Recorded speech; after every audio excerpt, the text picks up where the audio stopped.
Your generation has a big problem. Imagine a world where you can't use your eyes at all because it hurts to even open your eyes and you can't even look at a screen. You will not be able to have a career where you're on screens a lot because we haven't fixed the blinking problem. We've seen executives from Google, Meta, they're in their 20s. They can't look at a screen. So what's the biggest risk if you don't take this seriously? A boring pain that never goes away 24 hours a day Wow. and can make people suicidal.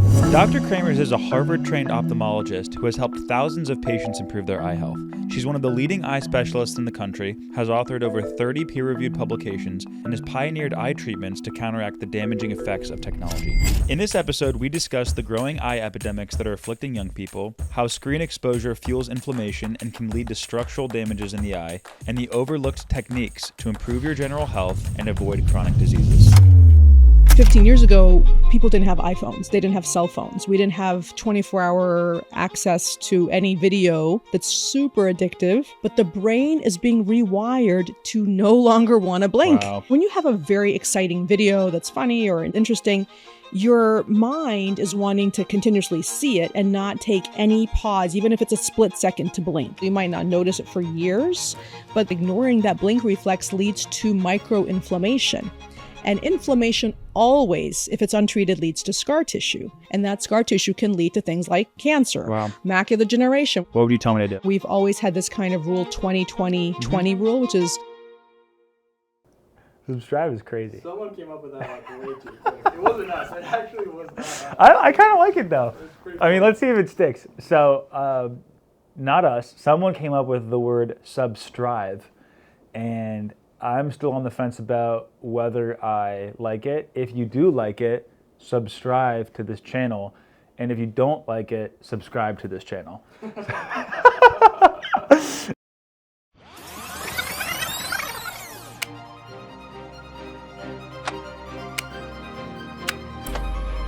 The single biggest superpower any of us have is the freedom to choose what we get out of life, and we believe we can build great lives if we strive. I want to start with these two eye scans, or this one eye scan that you showed me, and I'm not sure exactly what I'm looking at, but can you explain to me what you're seeing here and what concerns you? Sure. The white lines, everyone in the world has eyelids. All of your right eye, your left eye has an upper lid and a lower lid, and that lid is full of oil.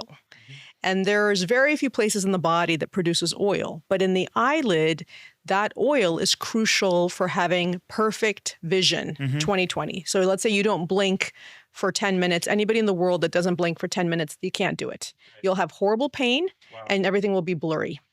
And that oil is in charge of giving you perfect, defined 20/20 vision, and also allowing you not to notice your eye. The cornea, the window of the eye, has the most number of nerve fiber layer endings per square millimeter out of any place in the body. So it is incredibly sensitive to any type of dryness, foreign body. Wow. Have you ever had a scratch in your eye? Yeah. An eyelash in your eye? Right. It can be excruciating. Yeah, Even a super little annoying. sty, which is a gland that's gotten clogged, can ruin your day. It can cause a headache. It can cause terrible discomfort. And because it's so close to the brain, it's actually even potentially dangerous for some people if it goes too quickly. So But these are meibomian glands. And this top picture here, is that how it should look? Correct. So the top picture, Are the white lines like White piano lines. keys, like white piano keys? And it looks that pretty full. There's like that's a right, lot of- a lot of oil, and these are microscopic.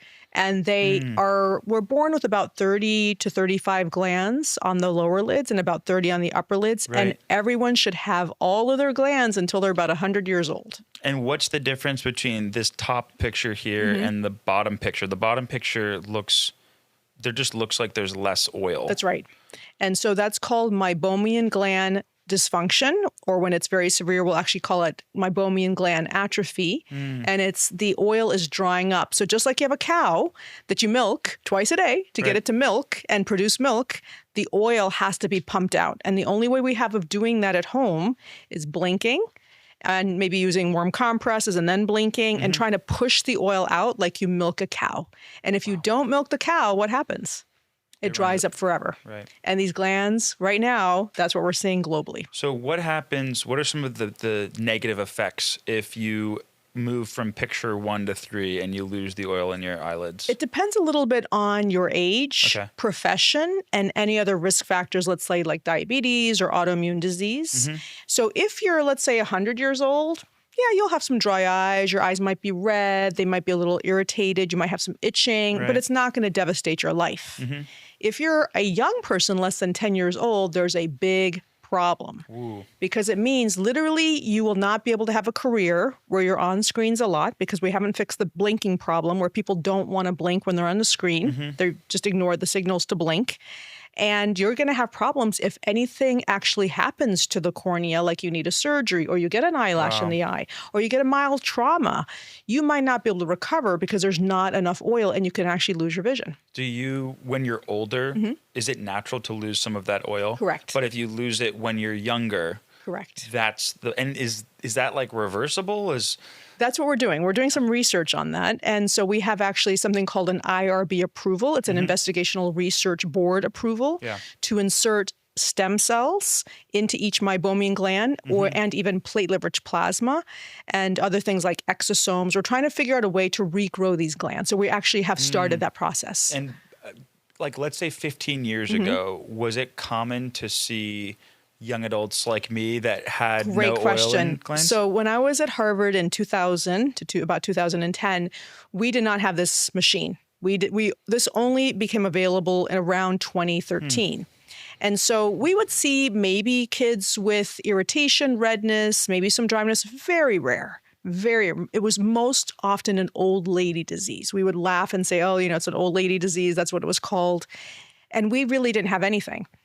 So I had a patient who was an old lady. She was probably 80, and she was very with it, but very disabled with dryness. And we did not have this picture.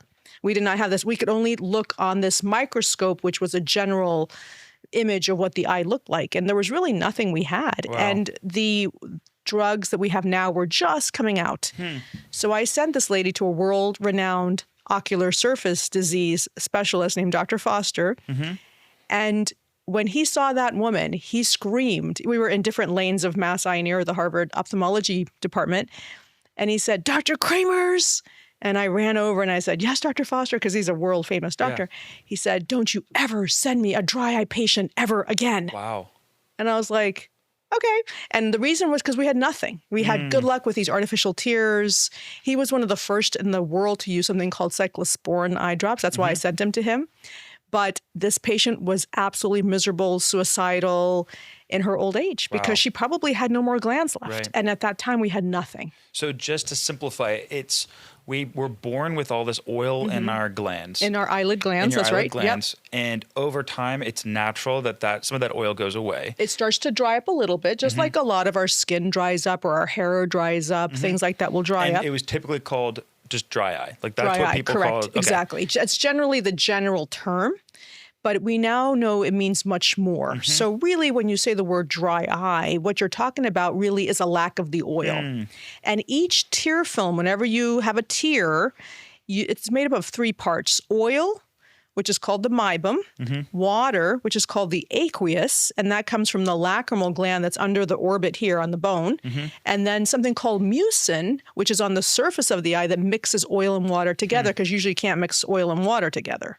And that tear is basically a way of giving you a good vision. Right. And it also doesn't usually evaporate too quickly because the oil is there to prevent the quick evaporation. Otherwise, you might have reflex tearing. Wow. You might feel itching or discomfort or have a lot of redness because there's no lubrication on the surface of the eye. 15 years ago, if someone came into your office and had this dry eye discomfort, it would be someone that was older. Always. Absolutely. Now, what are you seeing with your patients that walk in that are younger? Do they feel this type of thing? Yes, for sure. We have a lot of patients who are starting to complain of that tired sensation at the end of the day. Their eyes are starting to ache a little bit. They might have a little bit of a small kind of tension headache at the end of the day. They feel like they have to close their eyes. Their eyes might feel heavy. Then there might be some itching. There might be burning. Burning is always due to a lack of oil unless you have a direct chemical get into your eye. Yeah. Things like reflex tearing, where there's tearing because there's no oil. It leads to literally a reflex to produce more tears. redness, irritation, and then the worst thing is that pain, a boring pain that never goes away 24 hours a day and can make people suicidal. So if I'm in the library studying for a final and I'm staring at my computer writing this paper and my eye starts feeling heavy, maybe there's some just general discomfort, that could be because I'm experiencing dry eye, which A lack of 15 oil. years ago Yep. wasn't really even a thing with Correct. young people. So why is it something that young people are experiencing Yeah, great now? question. I mean, it's mostly because 15 years ago, people didn't have iPhones. They didn't have cell phones. We didn't have 24-hour access to any video that's super addictive. And so now what's happening is that most of us, to have a job, you need to be on screens more than 4 hours a day. It's kind of like, of course. But 15 years ago, that was not the case. And in 1998, there was actually an article that came out in the New England Journal of Medicine. It was a letter. And basically, it seemed to indicate that in Japan, workers who were on digital monitors, basically screens, more than about 4 hours a day tended to have dry eye symptoms. That's all it really kind of said. But it was like a slight cutoff for adults of 4 hours, which is laughable now. And so you have children with phones in their crib, children with phones in their stroller. You go to any restaurant, you're going to see the kids on their phone, the parents are on their phone, everyone's on their phone. And what's happening is that we're all forgetting to literally close our eyes. So the first thing you should do whenever you feel your eyes is close your eyes. And then as soon as you can, do warm compresses, which is a little bit of heat on the eyes. There's various ways of doing that, but don't ignore it. Do not ignore any symptom of your eye. If you feel your eyes, it's been compared to chest pain. And if you have chest pain, you're going to the emergency room. Right. And if you feel your eyes, you got to see your eye doctor. Yeah. Because if you don't, I guarantee you it's going to get to a point where you will not be able to forget about That's it. so interesting that like the cutoff in that study was 4 hours, and now It's every just human every spends, human, even what, 10 even hours? yeah, even 10-year-olds. Right. I mean, it's crazy. So now the age that we're seeing the dry eye epidemic starting has gone all the way down. I think our youngest patient in our paper was 11. Wow. And so there's factors involved, but if you're giving your child a cell phone, that is a Trojan horse, and you have no idea what you're doing. Right. You are literally giving them a device that's going to rewire their brain to forget to blink, to ignore their eyes, to not want to blink. And that's what we're worried about. We're worried about what else is happening in the brain. Yeah. So I know you've kind of alluded to blinking a few times. I did see this study, and maybe you sent it over to me beforehand, of basically that screens have reduced our blinking by like 50% or 60%. Why does that happen, and why is that an issue? Great question. So in our paper, we talk a little bit, and there's been also some papers talking about digital dementia and what's happening in the brain. But we think it's based on dopamine, but it's not clear if it's just dopamine. But there's something about the image, especially a video image, that's incredibly captivating. Even when you talk to people face to face, your blink rate will decrease because there's Right. something about looking at a person's face that's very captivating. So when you have a very exciting video that's funny or interesting, your mind is wanting to continuously see it and not take any pause, even if it's a split second, to blink. Right. So there is a pathway in the brain that is in charge of blinking. And the question is, what is happening to literally make people either ignore the symptoms of wanting to blink because there's a reflex or even a discomfort that makes people want to blink, but the brain is being rewired to no longer want to blink. Wow. Because it's so catchy and Because entertaining, it's essentially. something's going on that it's Right. rewiring it. So the new term basically is digital dementia, the idea that you're so addicted to the dopamine that it is literally changing the structures of your brain Yeah. to change the way we actually blink, which is Right. a fundamental reflex. Right. So it's basically that I have my phone, I got Instagram Reels open, and I'm watching the coolest like sports highlight video Correct, ever. yep. I'm enjoying it so much that I'm just staring at it. Correct, And yep. there's so much dopamine that my brain's like, I don't want to miss out. And I just keep scrolling. And then eventually what happens is I'm just, Correct. Yeah, you just keep on scrolling, and you'll see children, you'll see babies in the crib doing this. They literally won't blink, and so when you have a lot of oil, you might not notice it for years. But what's happening is that inability or the lack of reminders to blink, that ignoring that blink reflex leads to microinflammation. And inflammation always, if it's untreated, leads to scar tissue. And scar tissue is really difficult to undo. As you know, if you have a scar on your hand or, it's ugly and you can't really remove the scar because then you might leave worse scar. And when you're talking about the tissues of the eye, those are very sensitive tissues that if you cause scar tissue, it can have problems in the future.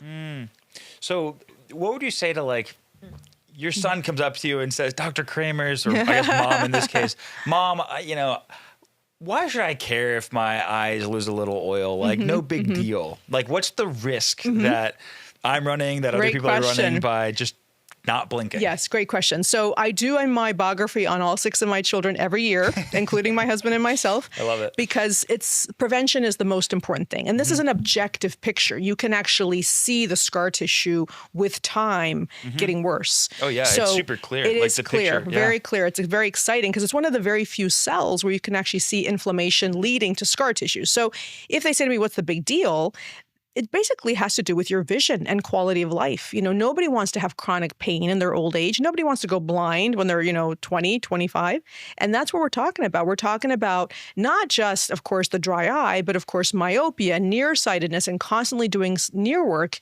You are also kind of rewiring the actual eyeball to grow. And that leads to nearsightedness, which has caused an epidemic of blindness in China. Wow. And as you probably know, kids in China are often on screens at least 12 hours a day. For years, they've been like that. And they did a study a few years ago that was actually sponsored by the government where they took thousands of students in one arm of the school district.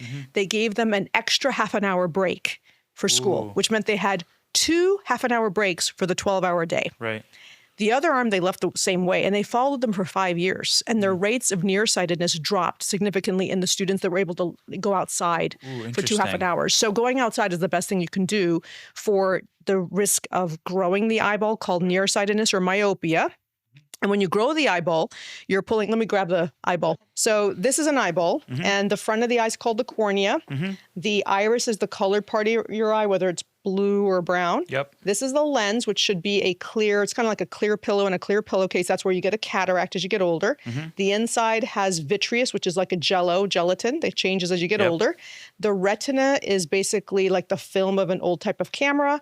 The macula is the part of the retina you see me with. Right. You see everything with color just in this tiny 1.5 millimeter area called the macula. Yep. And the optic nerve is the cable, like your TV cable, that has insulation. Interesting. Now, when you are doing a lot of near work, we're talking about dry eye on the external surface, which is absolutely true. Dry eye is different than myopia and nearsightedness. Correct. That's right. So dry eye is an external inflammation. Right. So dry eye is you lose the oil in your glands. That's right. And it causes all that discomfort that we talked about. That's right. And then myopia is basically when your eyeball is longer than the average eye. And so what happens when you do a lot of near work is you literally change the length of your eyeball.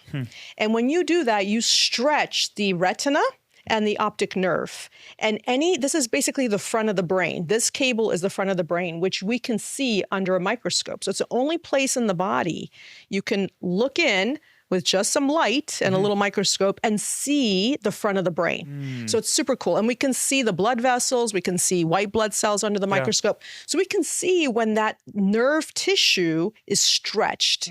You can get a retinal hole, a retinal detachment, blindness from a retinal hole or retinal detachment. You can get a tear in the macula because of the nearsightedness.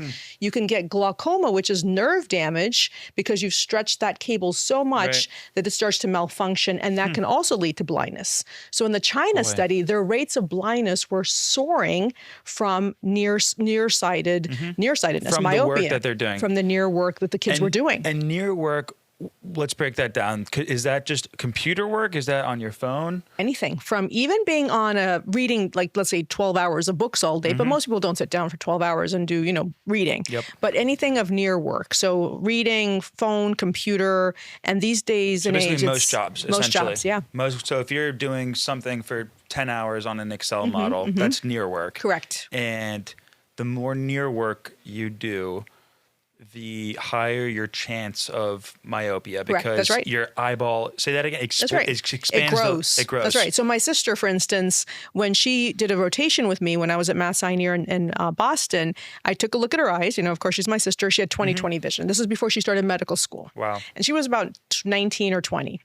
And she came back to see me a year later and she was -2, meaning the eyeball grew enough that now she needed glasses. Wow. Because she was studying so hard, In you a know, in year. medical In in the 1 span of a year. year. In 1 year. Wow. Which I would have never believed it unless I had seen it in this particular You're case joking. of one. 1 year, 1 year. from perfect vision to Correct. essentially I was needed glasses. shocked. And it was like, you know, that's crazy. But we used to think that the eye stopped growing at the age of like 19 or 13. But now we know it continues to grow, sometimes even longer. Right. So near work, too much near work is not good. That's why we like for kids to go outside and play, look outside. Distance, looking at the distance is very good for your eye. So it doesn't feel that kind of, this kind of decision to start growing, which we don't necessarily know the reason why it does it, but it does. Yeah. And the same thing with blinking, trying to look outside and blink and not be on the screen all the time. What are some symptoms or signs that you might be experiencing some of that nearsightedness? Like what would be the first things that you start to notice? So sometimes it will be dry eye will be the first symptom. In other words, when you're at that point where the glands start to be affected, then you know you're going to start affecting the actual eyeball.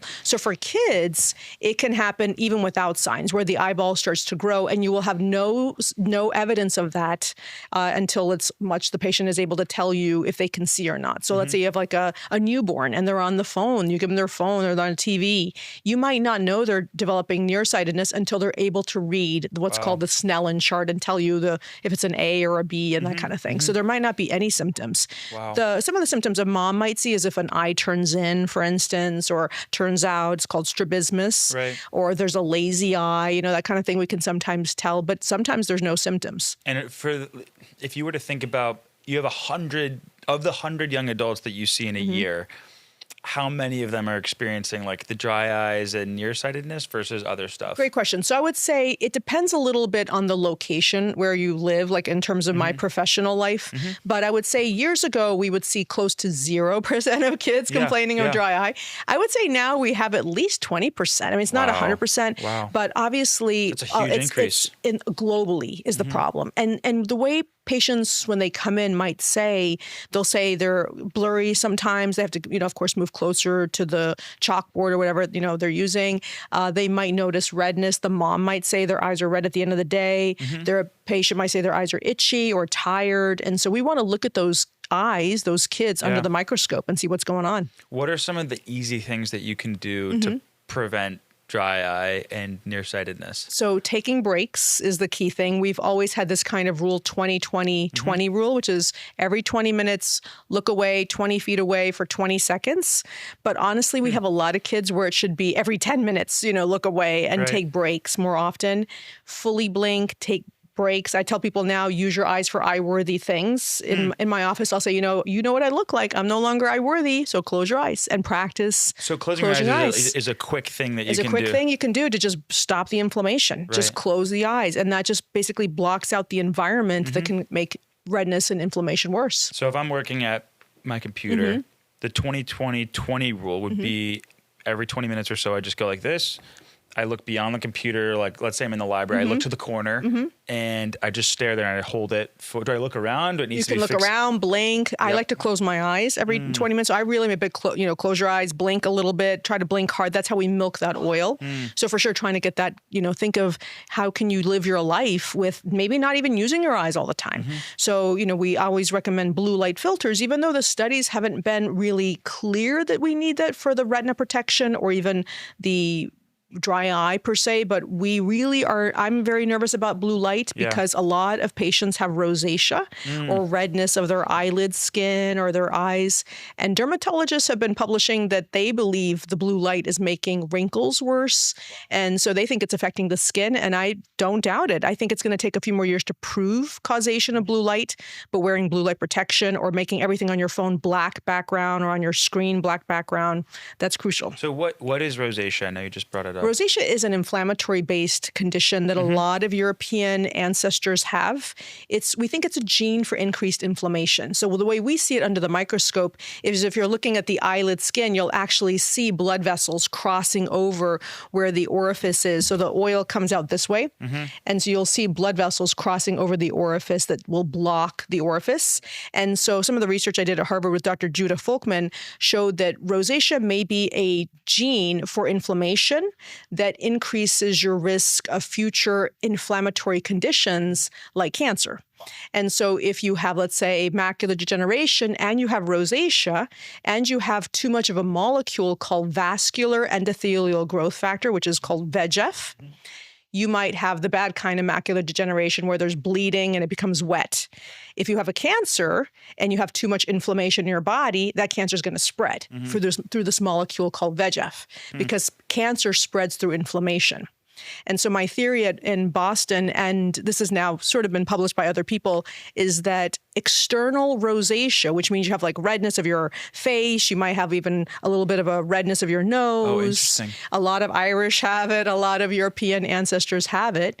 That could be an external sign of internal inflammation. Whoa. So the redness on your skin. Yeah. A lot of people would say like, oh, I have acne or something, but it could be this rosacea thing. It could be. Acne is always inflammation, and it could absolutely be rosacea, and it could be, and inflammation is really the way our cells die. Right. And so anything you can do to decrease inflammation, such as intermittent fasting with the help of your doctor, decreasing your gluten, sugar, dairy, those things are really good to kind of decrease inflammation. I'm fascinated by the like acne could actually be rosacea point. So breaking that, I mean, I'm sure maybe it is just acne, but if acne is inflammation and if the blue light in your phone increases inflammation in your eyes, in your skin, someone who looks in the mirror and it's like, my eyes are tired, my skin's red, it could be that it's just because of your phone, your computer. It's definitely, I think it's definitely adding to it. Is there any like literature out there that has kind of established the clear connection, or is it still in that hypothesis? It's still, for the ophthalmology world, it's hypothesis. I haven't seen a causative statement in terms of the dermatologist saying that blue light is going to make acne worsen for everybody. But I would say that there is definitely an association. Right. And if you add in a American diet of, potatoes, chips, and all the other processed food and everything, you're just a recipe for inflammation. Yeah. Is there, I know one of the things you said earlier was like people just pop the artificial eye drops in the eye. My eyes aren't feeling well. Let me put eye drops in. Does that actually work? Great question. So the positive of artificial tears is it tries to flush out inflammatory cells. The problem is that a lot of artificial tears have preservatives to prevent an infection, which is a good thing. But the preservative itself is directly toxic to the meibomian glands and the other sensitive cells on the surface of the eye. So we really try to get people to not use preservative eye drops.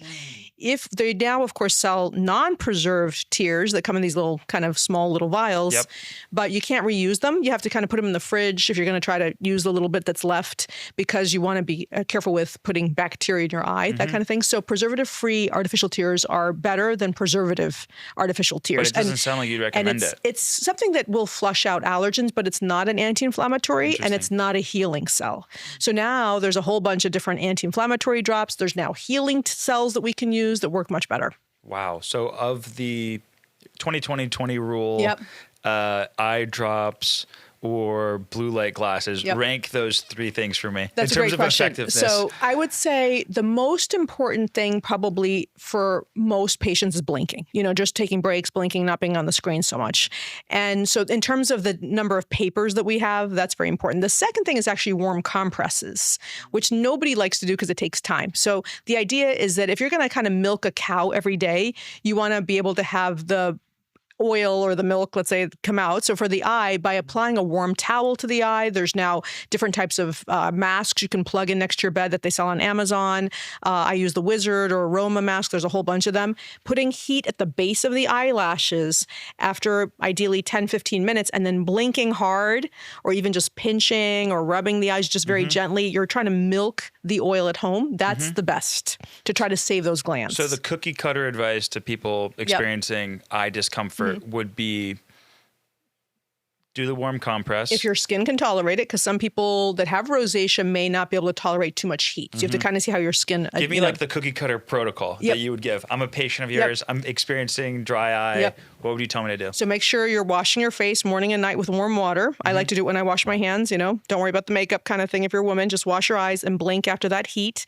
Twice a day, morning and night. You have a little apparatus you plug into your bed, or you can use a microwave towel. Apply the heat, ideally 10, 15 minutes, and then blink after the heat to push the oil out like you milk a cow twice a day.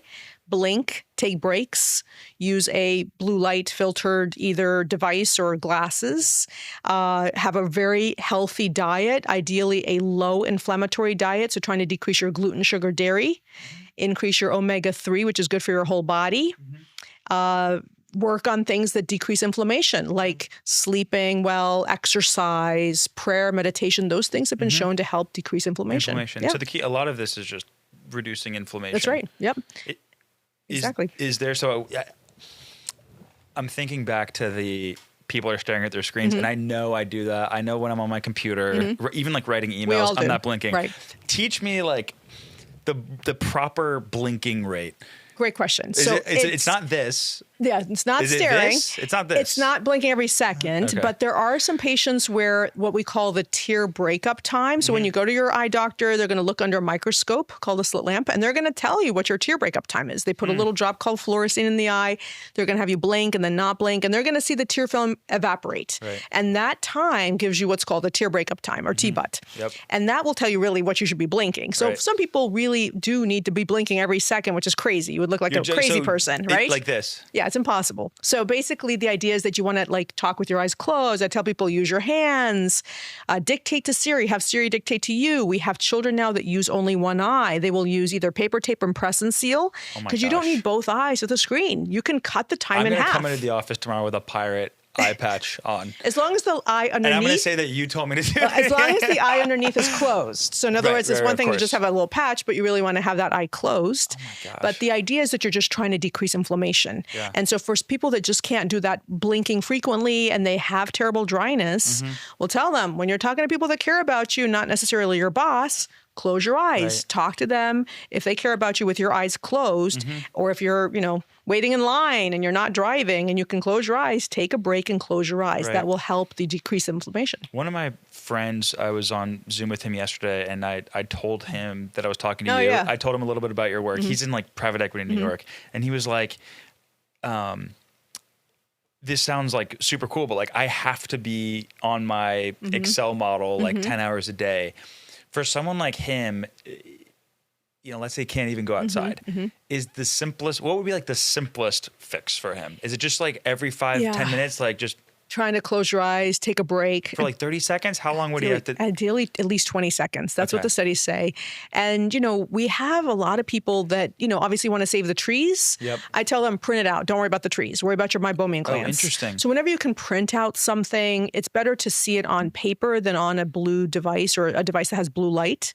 So that's something that I do a lot now, too. I will use only one eye now. As I get older, I can tell my eyes are getting more dry, so I will just use one eye. But I got my first device after medical school, And so if you're getting your device in the crib, there's a big problem. So really trying to minimize social media. I had a 24-year-old patient a few years ago come in, and his father had very bad dry eye. He drove in from New Jersey. And I said to him, so how many hours are you in the screen? He said, 14, 16 hours a day. I said, what the heck are you doing? He's like, porn. Wow. And I was like, I guess he's telling me really the truth. Being honest, at least, and so it was kind of shocking, but these things are so addictive that if you can just get rid of some of that or social media, you're going to do your whole body a lot of good, and especially your eyes. We can't expect to use a car motor 12 hours a day and not need oil changes more Right. frequently and gas more Right. frequently. And now we have people flying in from all over the world for the things that we're doing, these oil changes and putting in this special type of platelet-rich plasma eye drops, Right. autologous serum eye drops, Oh my gosh. stem cells. I mean, people are really suffering out Is it there. reversible, or is it the type of thing where it's like when my oil runs out, when my eyes kind of get worn out, it's pretty It irreversible? depends. We're hoping it's kind of like a cow, milk, that you can milk it better. Or like, let's say you have a baby and you Mm-hmm. Right. breastfeed and then the baby gets older and then you get to have another baby, the breast milk comes. Mm-hmm. We're hoping it's like that. So we have some data to show it can regrow Right. with some of the new things we're doing. But for a lot of people, they can't afford these things. These are out-of-pocket, experimental procedures. And so for most people, it doesn't produce oil again. Right. And if that orifice closes, there's a scar at the orifice, that gland is gone forever. So what's the biggest risk if you don't take this seriously now? Blindness. But even worse than blindness is chronic pain, where you feel 10 out of 10 suicidal pain 24 hours a day. That is the worst thing. Brutal. So we've had at least one medical student now commit suicide over this. No joke. There was a Fox newscaster who had 3 young kids. I think she was in her early 30s. She had LASIK, which is a procedure where we cut the cornea to get rid of the need for contact lenses and glasses. And most people do great, but they didn't do a meibography before the LASIK. And probably she had no oil. And so when they did that procedure, all of a sudden the dry eye came like a vengeance and she committed suicide because my it was gosh. driving her absolutely crazy. Can you think of any specific examples of some of your patients who are really young and kind of how they experienced the dry eyes and what they did to fix it? Yeah, great question. So one of the first patients we treated with terrible dry eyes was a patient that had Accutane, which is isotretinoin acid, which is a molecule that's used to try to decrease acne. Right. The problem is that molecule, it dries up the skin oil really well, but it also does that to the meibomian glands. So patients who have been on Accutane at a high dose or have had multiple rounds tend to have this risk of severe dry eye that we have a very difficult time of reversing. So he was 23 when he came to see me. He flew in from United Kingdom, from London, and he wanted us to do this stem cell protocol, Yep. which I had started blogging about. And so we got an IRB approval. We took his stem cells from his fat, Right. we processed it, and we inserted it into his meibomian glands. Wow. And so he was our first patient. Before the procedure, he was completely unable to look at a screen. Nothing he put in his eye helped. Everything hurt. He had access to a molecule called Lifitograst, which is Xiidra. It's an anti-inflammatory FDA-approved drop for dryness. And he couldn't tolerate it because it was excruciatingly painful and it really Right. didn't help. Right. After the procedure, he was able to go back to work. He was able to use the drops again to really help, and now he's working. But it was very painful, and he was Wow. really on the verge of suicide. That's why Brutal. we gave it a try. And so since then, we've treated 11 patients the same way we've treated him. 4 of those patients were Accutane patients. Right. So there's something about certain risks that make the dry eye much harder to treat than, obviously if you catch it early, Wow. then we can treat it better. And the simplest protocol, I think, I got it wrong the first time, but I'm going to try to amend it, is basically the warm compress, if you can do it, the 20-20-20 rule. You said preventing blue light. What were the other 2 things? So the way we I feel, if you ever listen to my podcast, we have this kind of crazy sheet I give everybody. Yeah. It is really a crazy sheet, but it's all the tools that we have pretty much in the world right now. And so the way we kind of divide it is those things that will save cells, specifically the meibomian gland cells, and those things that get rid of symptoms. And so when you're talking about saving the cells, that's really the most important thing because it's a race against time. The only thing we don't have a cure for, as you know, is aging. And that's the problem. We can't really stop aging. So we know these cells are going to dry up, so we have to save them, especially if somebody comes into me and they're already at that dried up stage and they're 20. For instance, I had a patient come in a few years ago who was an executive of a very large company in Ireland. And he came with his father and he rented a place right next to the office until we got him better. And he said, I'm not leaving until I can look at a screen again. And he was 29. Could not look at a screen. We've seen executives from Google, Meta, they can't look at a screen. And I'm talking, they're in their 20s. That's why this is very scary. And so when I do surgery on patients with cataract surgery and they have eye gland losses, I'll tell them the number one complaint now after cataract surgery is blurry vision and forehead body sensation, not because the cataract surgery was a problem, it's because you have no oil. And that is something that becomes a chronic problem. Whereas cataract, we can cure the cataract, remove the cataract in 6 minutes. This is not curable. It's controllable. So saving the glands, most important, we have the warm compresses, blinking, you're trying to milk the oil. We have procedures that try to milk the oil like LipiFlow, tear care. We have anti-inflammatory procedures that milk the oil and change out the oil like you change out the car oil. And so I tell people, these glands, each one of these glands is like a Ferrari. It's more priceless than a Ferrari because you can't replace these glands. You can replace a Ferrari. And so if you're on that, using your Ferrari 14 hours a day, the oil has to be changed. So something called intense pulse light is an anti-inflammatory device that we now use to kind of change out that oil. And if nothing is helping, we'll actually even try to break open the scar tissue in the gland with something called meibomian gland probing, which is a microscopic 110 micron diameter probe, very small, and we go into every single gland to break open the scar tissue. That sounds super complicated. Complicated, not fun, not easy, and expensive. So these things work. It's just, why do you have to do that? Because you've done nothing for so many years and ignored it. You mentioned the blue light glasses a couple times, and I'm fascinated by this because I've gone through different phases of like believing in the fact that blue light glasses work, and then someone's like, the studies don't show that it works. So can you just walk me through the blue light kind of debate right now? Do the blue light glasses actually help? What can you do to your phone or your device, or what wearables can you use to reduce Great question. it? Okay. So the best analogy is smoking and cancer.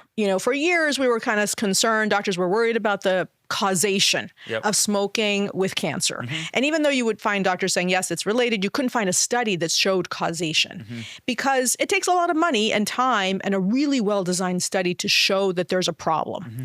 So there's no studies yet with blue light glasses to say it's worth the extra $20 or whatever you have to pay to get some glasses or that. So we don't have great data. Right. And so if you ask, let's say the Mass Eye and Ear Retina doctors, they're going to say there's no data to show blue light makes macular degeneration worse. But there's been no study done. So it's going to take probably about 15 years to even be able to do that kind of long-term study. But in the meantime, the initial research in the lab seems to indicate red blood vessels absorb blue light. And when they do absorb blue light, there's microinflammation. And can you see that? Well, no, you need special analysis of certain inflammatory markers. And those types of studies have not been really well done.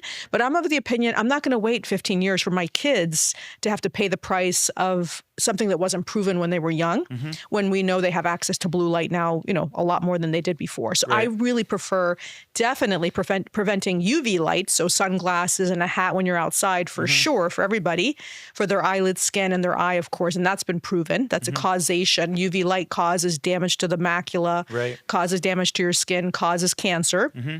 Blue light is harder, and that's going to take some time. But if it were up to me, I would do the albino rabbit study, where you take a bunch of albino rabbits, put them in a box of blue light for, let's say 4 years, and then you sacrifice them and look at their molecules and tell me which rabbits did better. Wow. I bet you it's going to be the albino rabbits are going to be doing much worse with inflammation. So if the blue light is the problem, it's basically that it's part of the problem. Part of the problem. You look at your phone, it's emitting blue light onto your face. In your face, in your body, there are these red blood vessels. The blue light hits the red blood vessels, expands it, it gets inflamed. That can strip away the oil. It can make your skin be potentially red. maybe more wrinkly, according to the dermatologist. So that would be the mechanism, though, essentially. That's what we think, unless there's something else we're not seeing, but we think it's something like that. That's right. And then when you talk about your retina, and if you look at the back of the retina, it's full of blood vessels, and blue light is hitting the retina, let's say 12 hours a day. Well, what's going to happen when that person's 60 and 70? Will they have a higher risk of macular degeneration? And our question is, we think yes. And that makes us super nervous. So how do you judge between what blue light glasses, if you want to block blue light, I've heard of these blue light glasses. I had a pair in college, super cheap, Amazon, $15. Then my stupid friend was like, those don't work, those are bad. So I got rid of them. And then last Christmas, I bought these are like $300. Oh my goodness. Where'd you get them from? These ones, I'm not going to advertise for them. They have to, you have to pay for a sponsorship if you want to know where these are from. these things. Yes. These look a lot different than like the clear ones I had. So Yes. tell me, like, does Great this question. work? Why would this work better than the clear ones? It's really a great question. It's really tough to know what's better than the other. Like if you buy one from China, how do you know it's real? You know, versus if you buy Right. it in America, there might be some regulations, and I don't know the regulations. I know Dr. Huberman has, one that he's been selling, and I'm more likely to believe him than I am necessarily like a China person. But anything that provides some type of blue light filter potentially could help. It's just no study has shown which one is the best that I know of They yet. told me, so when I bought these, they advertised that there's something about the orange that, or red, that blocks the blue light better makes than the sense. clear. Yeah, Okay. that makes sense. Because I was worried you were about to tell me I wasted $200 I don't think so. But again, I don't have a study to Bring say me it's the worth the eye money. patch. Okay, so blue light- But we are nervous about it. So the other things people can do is really make everything black background on their phone and interesting. computer. And so by making the light, dimming it, like a lot of now Macs and PCs have the option to do night mode. That's what you want. Ooh, Night interesting. mode. The reason is because we now have some data to show night mode helps you sleep better, especially if you don't want to have a screen near you in your bed or be on the screen. Ideally, it's hard to say 4 hours, it's laughable, but at least 2 hours before you go to bed because it affects your REM sleep. And there's been many papers to show that. So the idea is you make a night mode, then you have maybe a little bit less of that blue light so it doesn't interfere with your sleep patterns. So one of the easiest fixes could be switching black background, turning off the color on your iPhone, making it Interesting. grayscale, making it completely unattractive. That's what you want. That's very difficult, and very few people I know are able to do that. I have a couple of friends who told me that I didn't believe them, and now I realize they're right. That like don't have you look at their iPhone, it's all gray. It's all gray. Exactly. That's the best. Wow. That's the best because you want to make it unattractive. Right. You want to decrease your blue light and not increase your dopamine hits. Interesting. Oh, so that goes back to if it's so catchy and engaging, Beautiful you don't colors. you don't want to blink as much. If it's Correct. gray, you'll blink a little more. You'll probably just ignore it more. Right. That's the thought. I mean, So I haven't seen a interesting. paper to prove it, but I'm hoping that that's going to help a lot of patients because it does right now. So interesting. Yeah. One of the things I want to go back to that you said earlier is this concept of inflammation. So I went down a rabbit hole a few months ago about inflammation because my joints were hurting a lot, and I was like, why is my body hurting all the time? And I kind of realized that there's a lot of potential, or I mean, I don't know if this is true, but I read some stuff that a lot of the food that we eat, a lot of habits that at least I used to have were causing just general inflammation in the body. So could you break down what is inflammation? Sure. And why is it a problem, not just for your eyes, but for your whole body? Great question. So inflammation basically are certain actual molecules in the body that damage tissue. That's basically what inflammation is. And so the molecular structure, there's different types of molecules. There's something like I mentioned, the vascular endothelial growth factor, which makes new blood vessels grow. And so different foods can impact your inflammatory numbers in your body. And so whether it's IL-6 interleukins, for instance, there's all kinds of names of these inflammatory markers, which you can actually measure in the blood. And so they're markers to tell us what is happening in the body in terms of the good guys and the bad guys. The good guys are things like growth factors, your stem cells, different types of omega-3, let's say. Those are the good guys. The bad guys are inflammation, and inflammation will destroy tissue through scar tissue formation. And what does that feel like, inflammation? I felt it in my knees. My knees were just always hurting. Any pain, anything feeling a little swollen, red. And so there's the classic triad of inflammation is heat, swollen, swelling, tenderness, pain. Those are the key things. Redness being a hallmarker. So anytime you feel any pain in your body, whether it's your chest, your joints, your eyes, headaches, it's all about inflammation. Right. And so when inflammation goes uncontrolled, it will leave residual scar tissue wherever it goes. And that scar tissue can lead to things like cancer, macular degeneration, which you go blind, diabetic retinopathy, which can kill you and is curable, preventable. Type 2 diabetes is curable. And if people can learn that what they put in their mouth, even looking, my father's a cardiothoracic surgeon, and he trained with the first two heart transplant surgeons in the country. And many years ago, he called me and said, he's pre-diabetic. And we're from Bolivia. And he said, but I cured it overnight. I'm like, how did you cure it overnight? And he's like, I stopped eating. And I was like, this was like 25 years ago. And so he would say to me, don't even look at bread. Don't even look at the cake. And I was like, Dad, you're going way too extreme. Right. And sure enough, he did, cure his diabetes or type 2 diabetes risk. And now that I learn more about dopamine, I think he's kind of right. The idea is that don't even buy it. Don't look at it. That's just too enticing. It's just whether it's with a video or food, Right. you want to obviously try to minimize your dopamine hits on one side and then inflammation on the other side. So inflammation will lead to scar tissue. And what are some of the things that increase inflammation? I know you just mentioned food. Food is a bread. big one. So the key things are carbohydrates, and this has Like now been what? published. Like pastas, breads? What does that Anything mean? with wheat, Wow. oats even.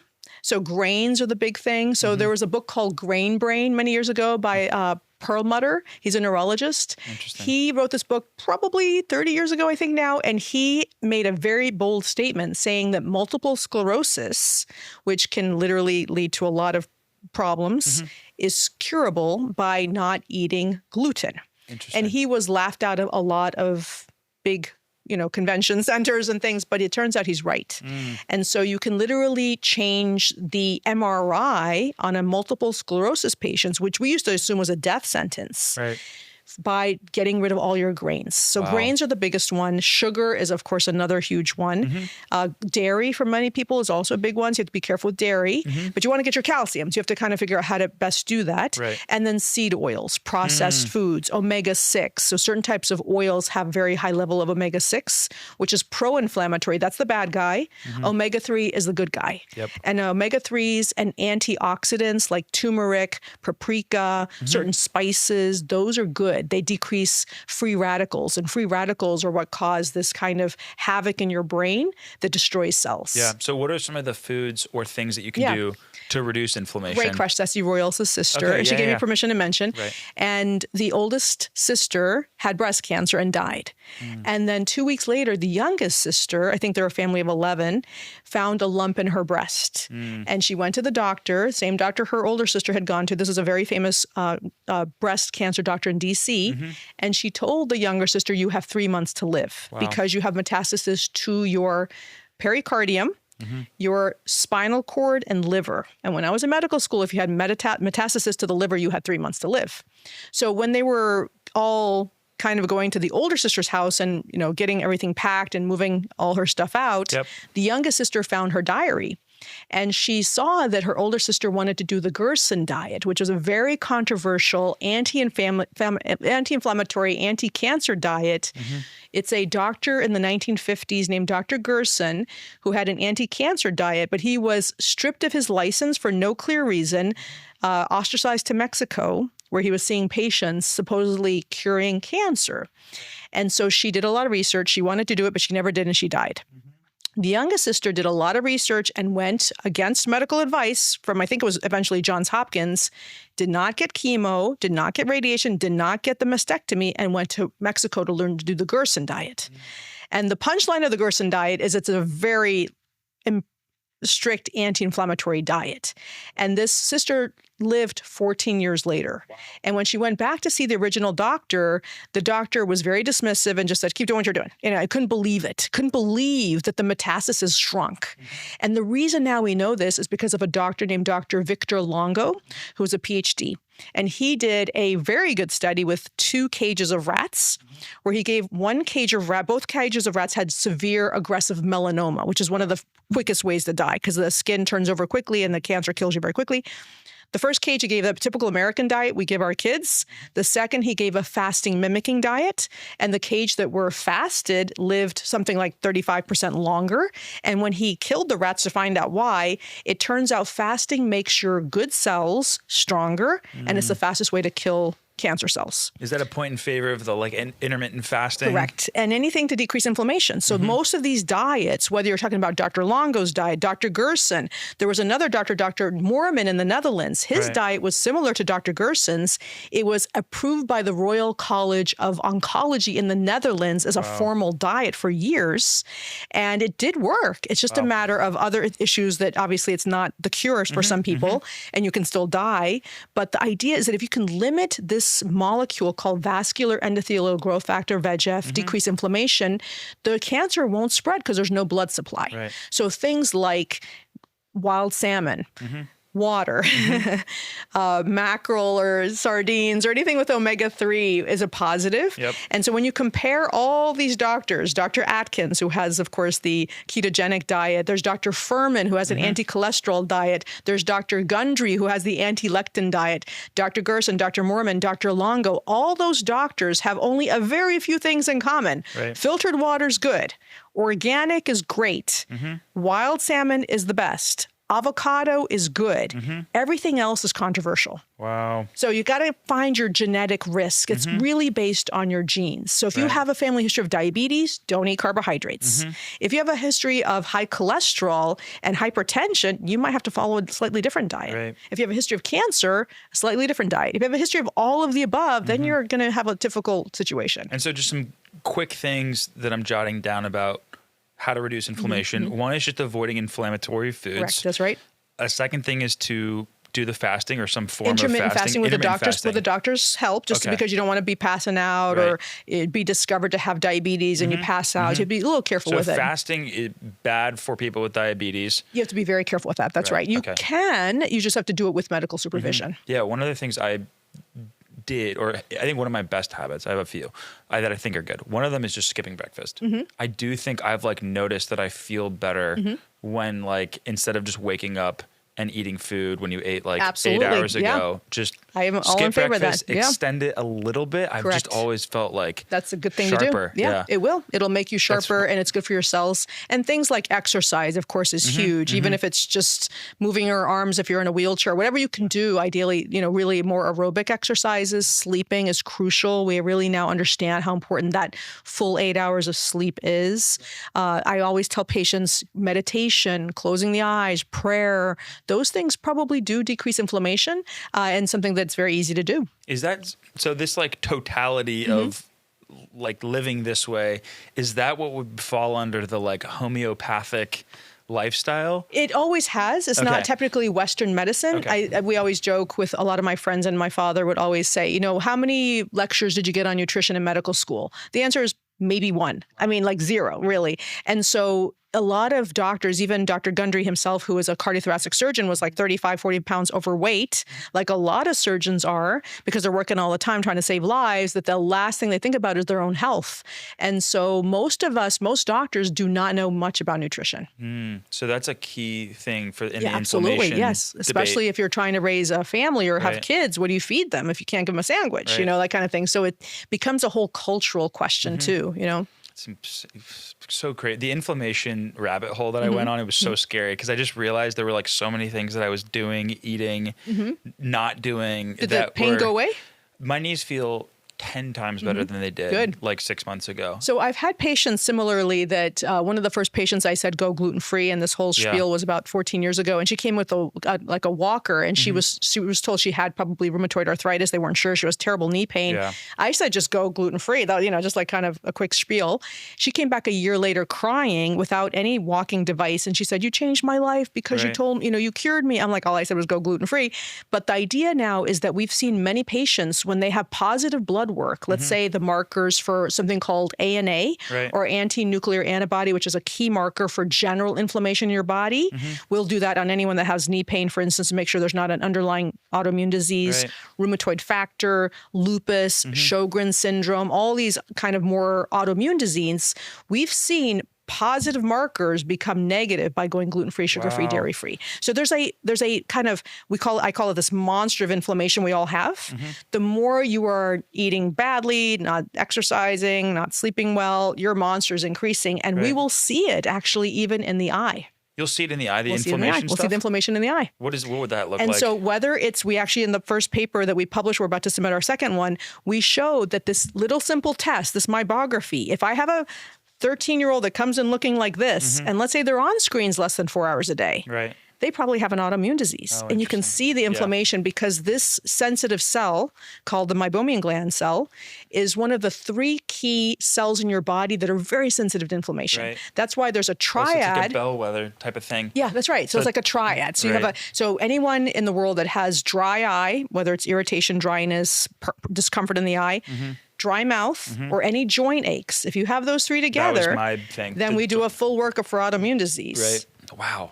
So, and I'm really interested in the thing about you can detect some of the inflammation by looking at the eye. Like the eye is almost like a It sign is. of what's going It is. on. You can see, and the eye has multiple layers. Right. So not only will you sometimes see inflammation on the surface of the eye, or these oil glands are kind of like a measure of inflammation internally, but even in the eye itself, you can see white blood cells. If there's real inflammation in the retina, the choroid, the optic nerve, the iris, you know, it's called iritis, retinitis, choroiditis, itis, like appendicitis is inflammation. It's incredible. Conjunctivitis. Okay, so it's time for a game. Great. That we like to call the lesser of two evils, eyesight edition. Okay. So the way it works is I'm going to give you two bad things, and you need to tell me which one is less bad long term. Great. So I'll give you, I think there's 10 of these. Great. So the first one is lesser of two evils, pink eye or a sty? That's a great question. It depends where the pink eye is coming from. Interesting. So if you have something called epidemic keratoconjunctivitis, which is technically a kind of terrible pink eye, it can lead to permanent scar tissue on your cornea, which is very damaging. It can lead to literally a decrease in vision for a long time, maybe even forever. So in those two categories, if you're talking about the average sty and the average pink eye, the worst is probably, I would have to say, the pink eye, because it's more contagious. Okay, and if you have pink eye, what should you do right now? Immediately don't touch your eye. Wash your hands, go get alcohol. Don't touch the other eye. Don't touch any doorknobs or anybody else in the house, because you do not want to spread it. It's called epidemic keratoconjunctivitis for a reason. It's closed down offices and hospitals in the past. It's like a very bad adenovirus, so like it's like a mini flu of the eye, but it can go to the other eye. And if it's not treated properly, you can develop permanent scar tissue. So as soon as you feel the eye is red, put alcohol in your hands, take it everywhere you go. If you touch that eye, you're contagious to the whole world. So don't touch the elevator buttons and don't touch pens of other people, you know, telephones, whatever, or share things, and go to the doctor right away. Wow. Go to your eye so doctor. Sty less bad than pink eye In on general, average. on average. And if you have a very bad sty and you're immunocompromised, then could it go to the brain? Yes. So there's always risks of that. So, you know, it depends on the severity. But on average, pink eye is worse than a sty, because a sty can be removed very quickly with a lot of warm compress. So I'll tell people, this is what I do. I take a hot pot of water, and especially because I'm so busy, I'll take my finger, which is clean, put it in the hot water, which is not going to burn because I'm not going to let it burn. Put it was a little warm. Put it right over the bump, like 100 times, and then pinch, and then blink, get a prescription for a steroid antibiotic right away, and keep doing that heat until it goes away, and it goes away in the majority of patients. So I had a sty. I can't believe I'm saying this. I had a sty 2 nights ago. Oh, wow. And I took a paper towel, got it super hot with hot water, and I probably spent an hour going That's right. on and That's off. what Would you want that to do. work? That works. Okay. That's exactly. Heat is the only way to open that orifice of the meibomian gland. Okay. So if you feel any bump, any tender spot, you do that right away. That's it. Good. I love it. Good. Okay, next one. Dry eye or myopia? Which one's less bad long term, on average? Long term, on average. Again, it depends on the severity, but I would have to say if it's mild myopia, you know, -1, -2, up to -6, then I would say myopia. But in general, dry eye is worse. In general, dry eye In general, is worse. dry eye is worse because it's not curable, and it is a chronic condition that you're going to feel. Myopia, you won't feel per se. You might need glasses, of course. You could go blind if it's very severe, but in general, most people don't go blind from myopia. But a lot of people are starting to really notice their eyes and have chronic discomfort to the point of suicidal pain with dry eye. So the dry eye epidemic, is now being called, is present. And there is a myopia epidemic also, and of course they're related. But if you were to choose to have one, you probably would prefer to have a little bit of myopia than a little bit of dry eye. Okay, so dry eye's worse. Myopia. In general. Love it. So the worser first, of two evils. Yeah, Right. lesser of two evils. Okay, nearsighted or farsighted, which is less disruptive? Nearsighted is better. So the idea with farsighted is you can't see for reading, you can't see for intermediate, and you can't see for distance without glasses. Nearsighted, which is what you're inducing by that near work, at least you can see for reading. So a lot of people that are slightly nearsighted around 40, when you turn 40, all your friends are going to start getting reading glasses. If you are, or somebody you know is nearsighted, they don't need near glasses. They don't need reading glasses because they can see without their glasses, but they'll need glasses for the distance. Far. Oh, that's super so interesting. in a way, most farsighted patients are much more unhappy than nearsighted patients. Okay, so nearsighted wins that one. So those are the patients that love to have cataract surgery, because then they're going to not need need glasses as Right. much. So that's really exciting. Oh, interesting. Yeah. Okay, so Yeah. wait, nearsighted can get solved with cataract surgery. Both can get solved with cataract surgery. So nearsighted means your eyeball's a little shorter than the average eye. Farsighted, sorry, let me start again. Nearsighted means Farsighted means the eyeball's a little smaller than the average eye. Nearsighted means the eye's a little longer. So when you're saying myopia, that's nearsighted, the eye's a little longer. And so the idea is that when you have farsightedness and your eye's a little shorter, you can't really see much of anything in terms of, so you need glasses for everything, distance and intermediate and reading super for forever. I didn't know that. When you're nearsighted or you have myopia, then you can usually without glasses see for near, but you need glasses for distance and intermediate. And both of them can get cataracts, which are both curable. And when you get cataract surgery, you can often get rid of the need for glasses, whether you're farsighted or nearsighted. Okay, that's super. Yeah, so super interesting. it is very cool. Super Yeah. interesting. Okay, 12 hours of screen time or sleeping with contacts. Which worries Ooh. you more? Sleeping with contacts, yes. Why? That was quick. Yeah, that's for sure. The risk of an infection that will not only permanently destroy your vision, but eat at your whole eyeball where you actually lose the whole eyeball itself is higher in patients that sleep with contact You're lenses. joking. I am not joking. So you just fall asleep with contacts and it's like, if it's you wake terrible up, for if you wake up with pain, you go to the ophthalmologist or eye doctor right away. Wow. If heaven forbid you have a pseudomonas, a bad bug, it will destroy your entire eyeball, and you would need a glass eye. My gosh. Yeah, it's not a joke. That's So we take it very crazy. seriously. So, Okay, so- contact lenses we take very, very So seriously. sleeping with contacts is the worst. By far the Yes. worst. So You do 12 not hours want to screen do time that. wins Take that one. contact lenses very seriously. One of the first questions we ask people when they call with any question about their eyes is, are you a contact lens wearer or not? Wow. Because if they're a contact lens wearer, they come in right away. We don't so take brutal. anything for granted because these bugs can, you've heard of flesh-eating bacteria. Imagine a bacteria that eats your whole eyeball. You don't want that. It's terrible. Brutal. Yeah, it's brutal. Wow. Yeah. Okay, next one. This is a funny one. Would you rather wear a monocle or an eye patch? A monocle. Monocle. Meaning to see? Just like if you had to walk around with a pirate's eye patch or a monocle, which one are you picking? Which one is the less of the Oh, I see. lesser Okay. of two evils? Oh, lesser two evils, eye patch. Eye patch. Yeah, you'd prefer the eye patch. Wow. Yeah. I'm going to come in tomorrow with an eye patch on. I've already told everyone But that. if you're using an eye patch and you're using it for dry eye, you want to make sure your eyes Eyes are closed Yes, underneath. yes, yes. Right, exactly. Right. Okay, blue light glasses with no breaks or no glasses but strict 20-20-20 breaks.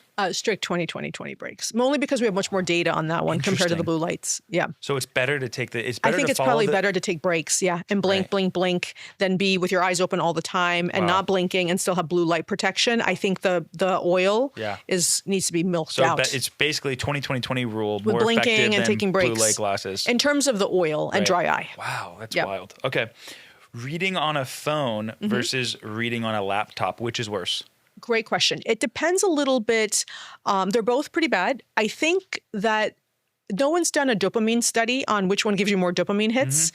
But I think because the phone is so easily accessible, it's worse than the laptop because it's just right there and it's also right near your face.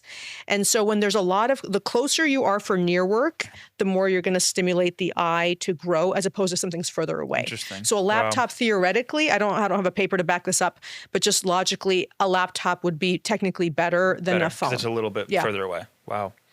Okay, what about this? High artificial light or low natural light?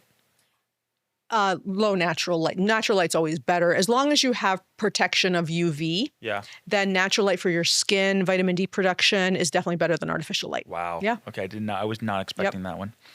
Okay, we're gonna finish up with what we call the final rule book moment. Mm-hmm. We're gonna give you we're calling it the 20-something rule book, and you will inscribe a rule of living, Okay. a piece of advice. It could be about anything. It Okay. could be about life. It could be about ophthalmology. Whatever you want. So let me open this up for you. Great. I'll give it to you. Great. Thank you. Sign your name. So write a 1-sentence rule. Okay, great. Sign your name, and then we'll have you read it. Oh.